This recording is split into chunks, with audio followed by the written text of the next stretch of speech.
ఆదిలాబాద్ జైలులో ఉన్న మాజీ ఎమ్మెల్యే బాల్కా సుమన్ను బీఆర్ఎస్ వర్కింగ్ ప్రెసిడెంట్ కేటీఆర్ పరామర్శించారు. జైలులో పెడితే మా నాయకులు భయపడతారని కాంగ్రెస్ వాళ్ళు అనుకుంటున్నారు. బాల్కా సుమన్ ఇవాళ కొత్తగా జైలుకు పోలేదు. తెలంగాణ ఉద్యమం సమయంలో 6 నెలలు జైల్లో ఉన్నాడు. మాకు ఇలాంటివేం కొత్త కాదని, కానీ ఒక్కటి మాత్రం పక్కా గుర్తుపెట్టుకో, రేవంత్ రెడ్డి మళ్ళీ నువ్వు చిప్పకూడు తినే సమయం ఖచ్చితంగా వస్తుందని హాట్ కామెంట్స్ చేశారు. డీజీపీ శివధర్ రెడ్డిపై కూడా ఘాటు వ్యాఖ్యలు చేశారు.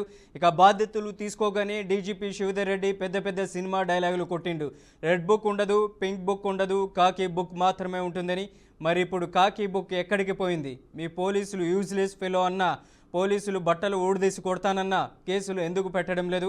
రాష్ట్రంలో కాంగ్రెస్, కేంద్రంలో బీజేపీ అధికారంలో ఉంది కాబట్టి వాళ్ళకు ఒక నీతి, ప్రతిపక్షంలో ఉన్నాము కాబట్టి మాకు మరో నీతి అని ప్రశ్నించారు. అధికారం ఎవరికీ శాశ్వతం కాదని, 2 సంవత్సరాల్లో కేసీఆర్ మళ్ళీ సీఎం అవుతారు. రాష్ట్రంలో గులాబీ జెండా ఎగురుతుంది. ఖచ్చితంగా మీ అరాచకాలకు తగిన శిక్షను అనుభవిస్తారు. ఈరోజు చట్టాలను, ప్రజాస్వామ్యాన్ని, న్యాయాన్ని, రాజ్యాంగాన్ని తుంగలో తొక్కే ప్రతి ఒక్కరిని వదిలిపెట్టకుండా ఎక్కడున్నా పట్టుకొని ఖచ్చితంగా శిక్షిస్తామని కేటీఆర్ ఘాటుగా హెచ్చరించారు. బాల్కా సుమన్ గారిని ఇక్కడ జైల్లో పెట్టారు. వారికి తెలియదు రేవంత్ రెడ్డికి సుమన్ ఇవాళ కొత్తగా జైలుకు పోలే. సుమన్ గతంలో తెలంగాణ ఉద్యమంలో 10 సార్లు జైలుకు పోయిండు. 6 నెలలు జైల్లో ఉన్నాడు వివిధ సందర్భాల్లో. ఇక టాస్క్ ఫోర్స్ ఆఫీసులు, పోలీస్ స్టేషన్లలోనైతే లెక్క కూడా లేదు. గని గంటలు గని రోజులు ఉన్నాడు.